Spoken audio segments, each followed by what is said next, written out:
kharabun an dzikrillah wa asyarru ahla dzalika zaman ulama'uhum minhum tukhrajunal fitnah wa ilaihim ta'udun wa haula alamatul qiyamah. Nabi 15 abad yang lalu sudah menceritakan apa yang akan terjadi di akhir zaman. Agama Islam di tengah-tengah umatnya di akhir zaman, yaitu sekarang, hanya tinggal namanya. Buktinya apa? Kita lihat yang menyimpang dari Islam, yang menyimpang dari ajaran Allah, kebanyakan orang muslim. Betul apa tidak? Akhir-akhir ini kita dengar ada orang kurang ajar sama Nabi Muhammad. Nabi dicaci, Nabi dihina, dibilang Nabi belekan, Nabi masih kecil ingusan, Nabi nyolong jambu. Itu bukan orang non muslim, bukan orang Kristen, bukan orang Yahudi. Kalau pelakunya orang Yahudi dan orang Kristen, kita maklumin. Kenapa? Di Quran Allah sudah menyatakan bahwa Yahudi dan Nasrani tidak akan senang kepadamu, hai Muhammad. Tetapi ini pelakunya seorang muslim yang sudah bersyahadat. Kenapa berani menghina nabinya? Ini menandakan mereka sudah tidak ada keislaman di dalam kalbu. Kemarin ada seorang disebut Abuya. Kalau Abuya itu boleh dikatakan syekhnya, gurunya para guru. Berani mengatakan agama Islam itu belum sempurna. Kalau agama Islam belum sempurna, agama Islam itu tidak akan ditodeng oleh Allah, tidak akan dikuatkan oleh Allah dalam Quran sebagai inna dina indallahil Islam. Sebab Islam ini bukan buatan Nabi Muhammad. Islam ini bukan buatan malaikat. Islam ini bukan buatan manusia. Islam ini memang diciptakan oleh Allah. Sesungguhnya agama yang paling diridhoi oleh Allah, yang diakui oleh Allah, yaitu agama Islam. Kenapa Allah menyatakan seperti itu? Karena Allah punya hak, Tuhan segala-galanya, dan Allah yang menciptakan agama, dan agama yang direstui oleh Allah adalah agama Islam. Kalau dibilang nggak sempurna, jangan-jangan otaknya si Abuya itu yang nggak sempurna. Betul nggak? Coba Bapak, Ibu, dan saudara-saudara cari agama paling sempurna dan sesempurna Islam, nggak akan ketemu. Saya belajar Zabur, saya pelajarin Taurat, saya pelajarin Injil, saya pelajarin agama-agama kejawen. Tidak ada yang paling hebat, yang paling enak seperti agama Islam. Kristen ada pernikahan, perkawinan, bukan pernikahan. Yang punya pernikahan cuma umat Islam. Tapi setelah perkawinan tidak diatur dalam agamanya. Maaf, sampai perempuan haid aja boleh ditiduri. Tapi Islam tidak. Dari mulai wajibnya, dari mulai sunnahnya, dari mulai aturannya dalam berumah tangga diatur oleh agama Islam. Makanya kita bersyukur, alhamdulillah, jadi umat Islam. Bersyukur, bapak-bapak, ibu-ibu, itu di Eropa, ya, di luar Indonesia, dari mulai Asia sampai ke Amerika, Jermannya, negara komunisnya, tiap hari orang berduyun-duyun masuk Islam. Dia mengakui kehebatan Islam, dia mengakui keistimewaan Islam. Sampai mereka cari, belum ada agama dari mulai motong kuku sampai cara mandi diatur oleh agama kecuali Islam. Orang barat yang agamanya bukan Islam itu kenal mandi 200 tahun yang lalu, kenal gosok gigi 200 tahun yang lalu. Tapi kita diajarkan oleh Nabi Muhammad 15 abad yang lalu, bahkan 14 abad yang lalu sudah diajarkan mandi, diajarkan gosok gigi, bahkan 5 waktu kita mencuci muka, membersihkan hidung, membersihkan mulut, membersihkan tangan. Inilah agama yang paling sempurna dan paling bersih, saudara-saudara. Bagaimana Islam mengajarkan kita makan? Kenapa Nabi Muhammad mengajarkan kita makan harus pakai tangan, disunnahkan pakai tangan? Tidak ada Nabi Muhammad mengajarkan kita makan pakai garpu, pakai sendok. Karena Nabi tahu yang namanya sendok dan garpu itu bekas orang. Sekarang Bapak, Ibu, dan Saudara boleh makan di restoran yang paling mahal. Disiapin garpunya, disiapin sendoknya. Sekarang Ibu dan Bapak yang makan, kemarin yang makan orangnya bengek. Kemarin lagi yang makan orangnya TBC. Kemarin lagi orang yang punya penyakit, tapi Allah ciptakan tangan dari mulai lahir sampai mati tetap bersih dan untuk mulut sendiri.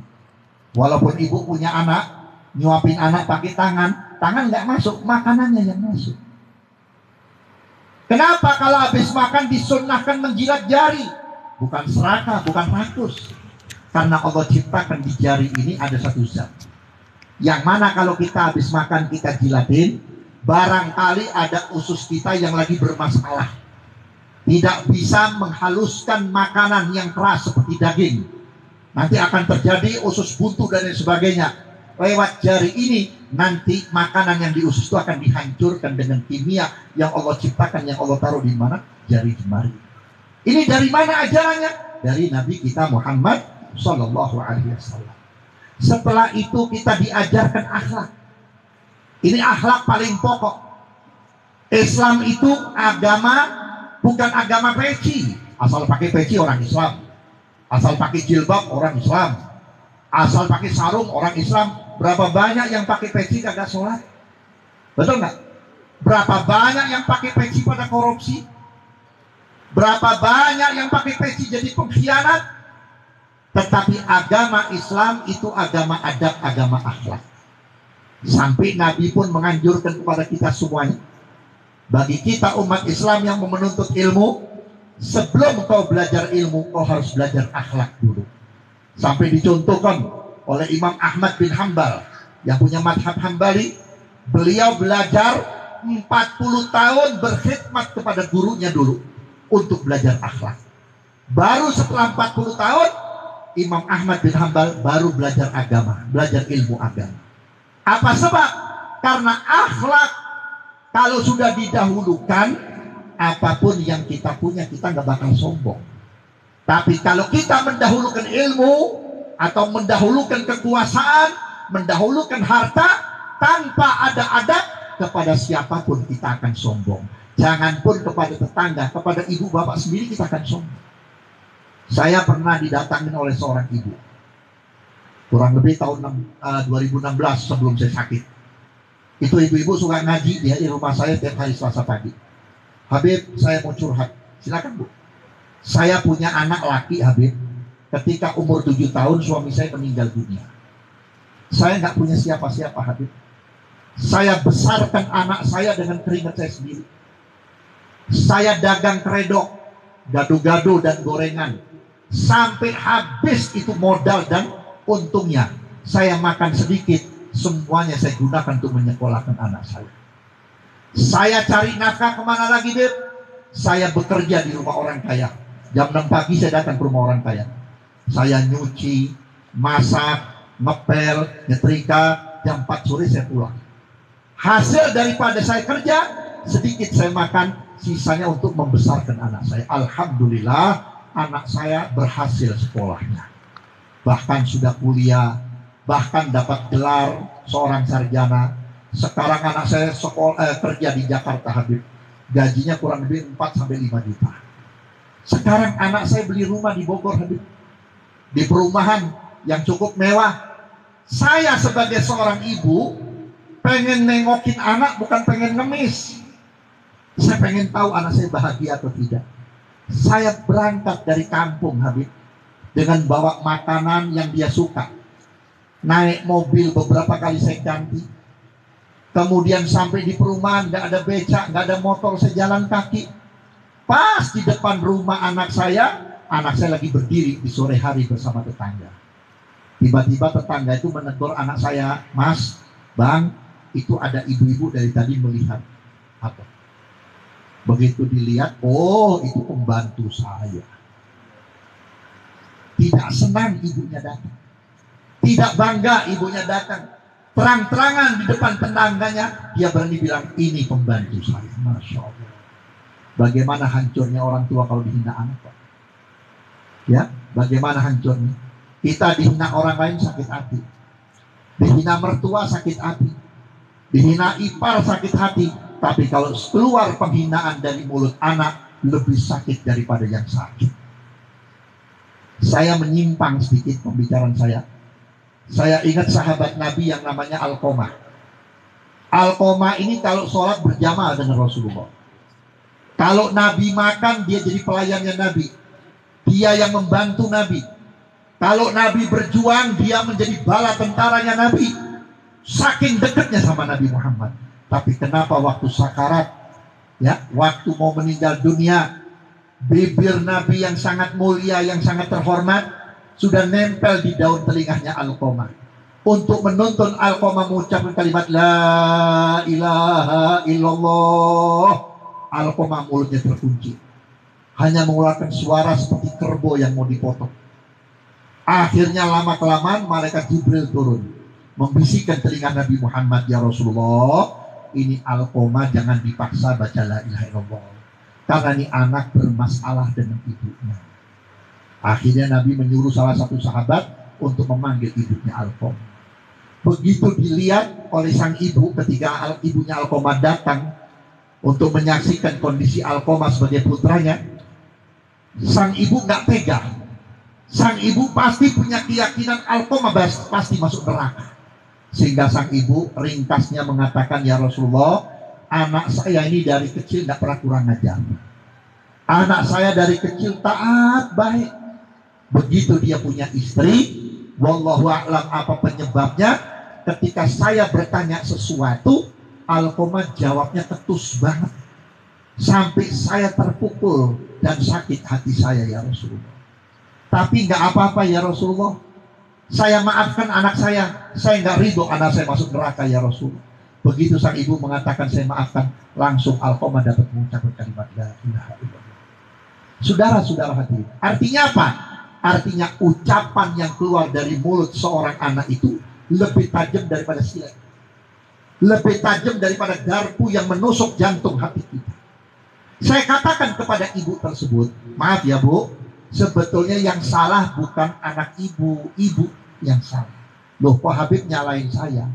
Kalau dari kecil anak ibu dibawa ke madrasah diniyah atau dibawa ke pondok pesantren, kayak apapun pinter anak ibu, kayak apapun kayahnya anak ibu, tidak akan sombong dan tidak akan durhaka kepada orang tua.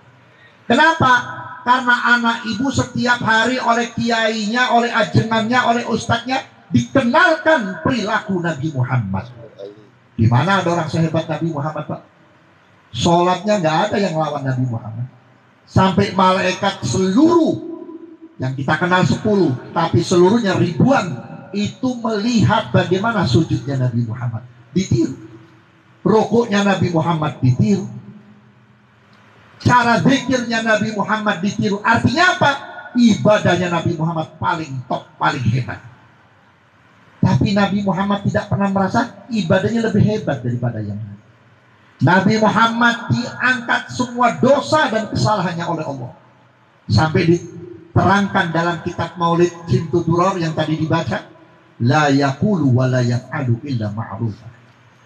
Tidak ada kesalahan, tidak ada kekeliruan, baik yang keluar dari mulut Nabi maupun yang keluar dari hati Nabi maupun yang nampak dalam perilaku Nabi. Tidak ada kesalahan Nabi Muhammad. Orang yang paling sempurna Nabi Muhammad. Tapi Nabi Muhammad nggak ngerasa orang suci. Bahkan tiap hari Nabi nggak kurang 100 kali bertobat kepada Allah. Bukan istighfar ya, 100 kali. Kalau istighfar banyakkan kita, Pak. Kita bisa 1000, bisa 2000. Tapi ini tobat, benar-benar tobat. Satu hari 24 jam sebanyak 100 kali. Sampai Nabi sendiri menyatakan dalam hadis, ayyuhan nas tubu ilallah fa inni atubu ilallah fil yawmi mi'ata marrah. Hai sekalian manusia, bertobatlah kamu kepada Allah. Sesungguhnya aku dalam sehari tidak kurang 100 kali aku bertobat kepada Allah. Pertanyaan kita, apa dosanya Nabi? Kok sampai Nabi sering tobat? Apa salahnya Nabi? Tolong dicari, ada nggak kekeliruan Nabi? Tidak ada. Nah inilah kalau kita memberikan tanaman kepada anak, kepada keluarga, sesuatu yang dilakukan oleh Nabi, insya Allah tidak akan melahirkan anak-anak yang durhaka. Saudara-saudara hadirin yang saya hormati. Kemudian yang kedua kata Nabi apa? Waladin illa rasul.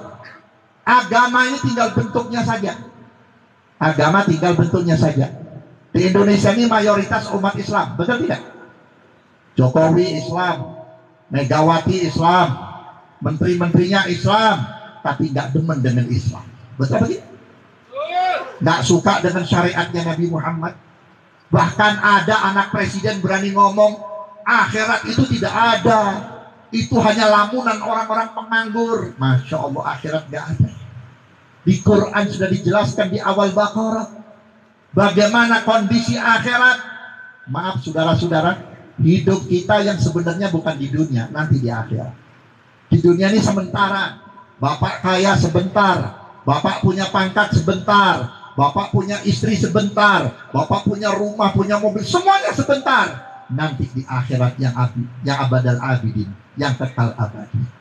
Makanya kalau ada orang berkata, mari kita tatap masa depan kita, bukan di dunia.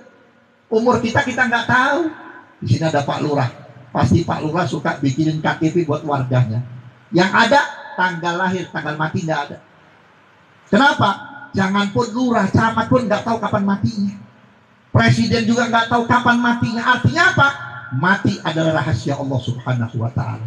Maka oleh karena itu, kita menghitung umur jangan 1 tahun, 2 tahun, tapi dari waktu adzan ke waktu adzan.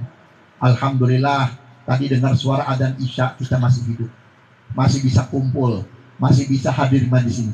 Coba kalau tadi ditakdirkan kita meninggal dunia, mungkin sekarang lagi di kafan, besok pagi harus dikubur. Alhamdulillah kita bisa hidup. Besok pagi kita bangun, terdengar suara adzan, hayya 'alas shalah, hayya 'alal falah, as-shalatu khairum minan naum. Ya Allah, alhamdulillah saya masih bisa hidup ya Allah. Wujudkan syukur kita lewat sholat subuh, terutama berjamaah. Ketemu lagi zuhur, begitu juga. Ketemu asar, begitu juga. Coba kita lihat, barangkali di wilayah desa ini tadi pagi ada yang meninggal dunia. Sekarang apa yang terjadi di kuburan mereka? Kita nggak tahu sudah. Berurusan dengan apa dia? Apakah dia tidur nyenyak di dalam kubur? Apakah tidur tersiksa di dalam kubur? Apakah dia sedang diazab oleh Allah dalam kubur? Apakah sedang menderita dalam kubur? Nggak tahu. Kenapa?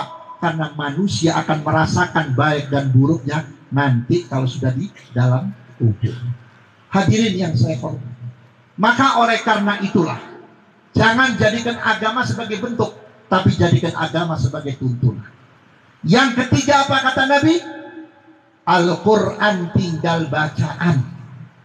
Kalau untuk MTQ, wah yang nggak kenal Quran jadi panitia. Yang nggak kenal Quran, yang nggak bisa baca Quran jadi panitia. Wow, saling ngasih bantuan, hadiah sekian. Apa yang dibaca oleh Qori, satu pun tidak diamalkan. Wala taqrabuz zina. Zina mah tetap aja banyak, Pak. Al-khamru wal maisir rijsun. Minuman keras dan perjudian adalah najis, tetap aja diumbar di mana-mana. Betul. Bahkan banyak pejabat-pejabat yang memberi izin minuman keras. Bahkan yang lebih keji lagi, ganja mau dihalalkan. Untung MUI menahan, untung MUI tidak mau menerima. Yang disuruh menghalalkan siapa? Maruf Amin, kiai. Bagaimana kalau sampai ganja dihalalkan lagi? Alasannya apa? Itu kan buat obat, Bib. Nggak ada. Setiap orang sakit dikasih obat. Kullu da'in dawa. Setiap yang sakit ada obatnya. La dawa illa bil halal. Tidak ada obat kecuali yang halal. Kalau misalkan ada orang sakit, sembuhnya harus makan daging babi, mendingan mati daripada nanti habis makan daging babi mati suruh khotimah. Tidak ada saudara. Itu setan semuanya. Tidak ada orang sakit sembuhnya dengan yang haram, tidak ada. Justru cari obat yang halal.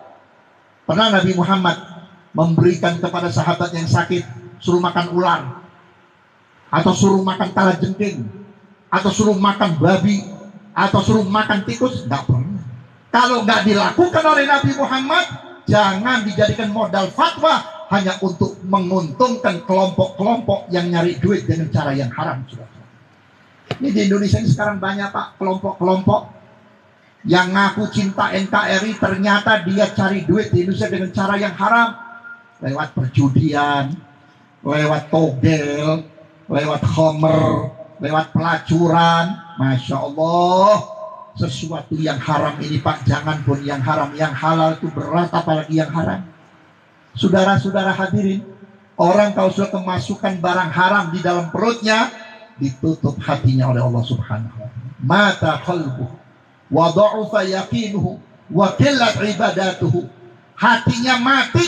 Kalau sudah hatinya mati, jangan pun kiai atau habib yang ceramah, sekalipun malaikat ceramah di depannya nggak bakal menyentuh hatinya. Dengar ceramah itu kayak jenuh, dengar nasihat itu jenuh, dengar petunjuk itu sudahnya nggak mau. Kenapa? Hatinya sudah ditutup.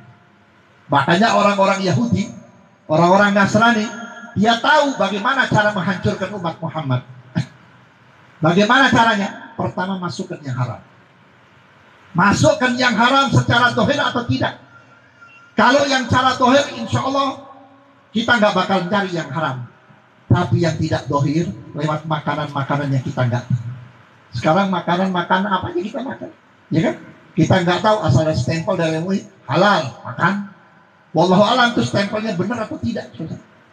Maka oleh karena itulah ulama-ulama salafun saleh, para ajengan, para kiai-kiai yang dianggap ortodok kuno, dia mengamalkan ilmu tasawuf. Apa kegunaannya? Kegunaannya untuk menjaga isi perut dan isi hatinya.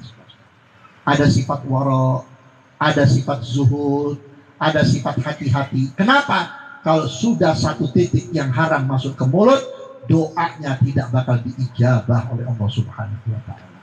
Saudara-saudara hadirin yang saya hormati, maka oleh karena itulah saya berharap rumah tangga yang akan terjalin nanti, bahkan yang akan dilaksanakan oleh saudara Iqbal ini, menjadi rumah tangga yang diharapkan oleh Nabi Muhammad.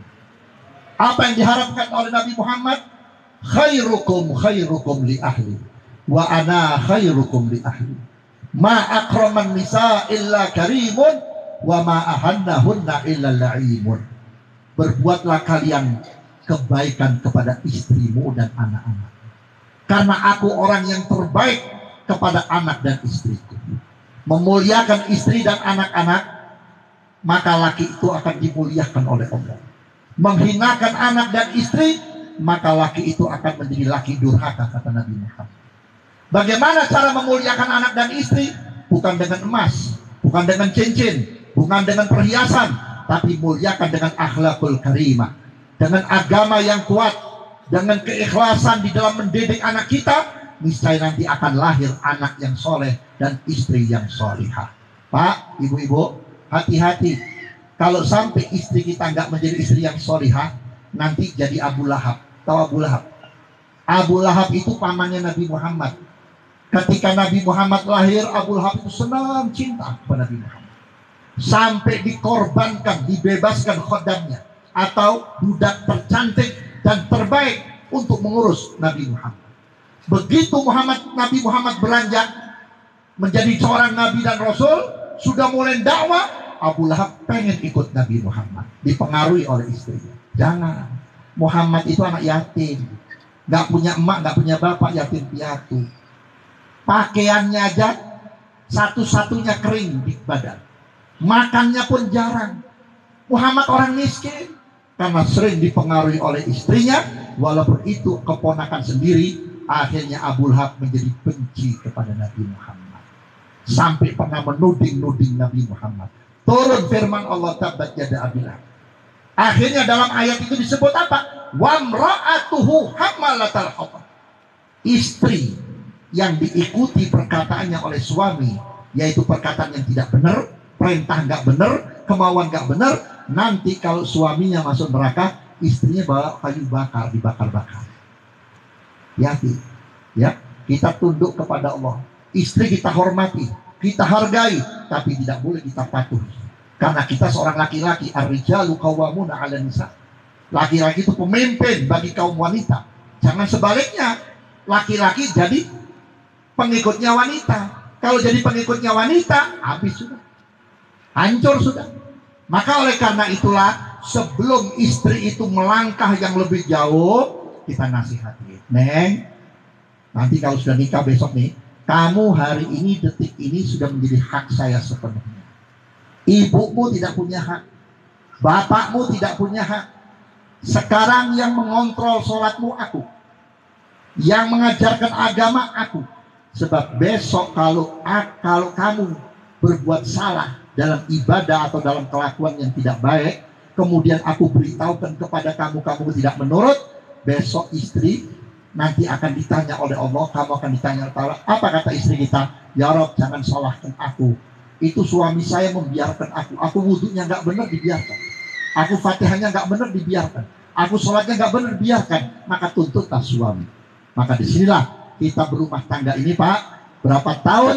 1 menit sampai 2 menit sampai sekian tahun, semua ada catatannya. Ya, berapa tahun Bapak nikah? Pernahkah Bapak mengajarkan sholat kepada istri? Apa membiarkan sholat istri salah atau keliru? Puasa dan baca Quran atau tidak? Ini nanti akan bertanggung jawab di akhirat. Terlebih-lebih kita nanti kalau sudah punya anak, jadikan anak kita menjadi anak yang soleh dan soleha. Mungkin ini yang saya sampaikan. Ya, mohon maaf, saya tidak terbiasa ceramah pakai bodor-bodoran, pakai lucu-lucuan. Mungkin banyak yang lucu-lucu, nanti panggil saja yang lucu-lucu. Saya sampaikan apa yang ada dan mudah-mudahan bisa diterima. Alhamdulillah kalau diterima, nggak diterima saya kembalikan kepada Allah. Yang penting sudah gugur kewajiban saya menyampaikan amar ma'ruf nahi munkar. Kurang dan lebihnya mohon maaf. Assalamualaikum warahmatullahi wabarakatuh. Waalaikumsalam warahmatullahi wabarakatuh. Syukran jazakallahu khair atas ilmu yang telah disampaikannya.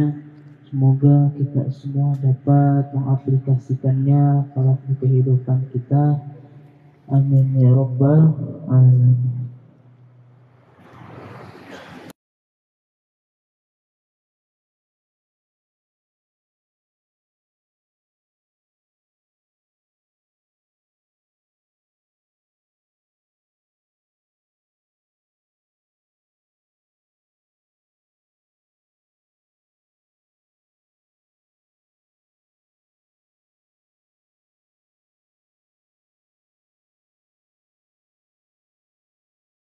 Dibacakan oleh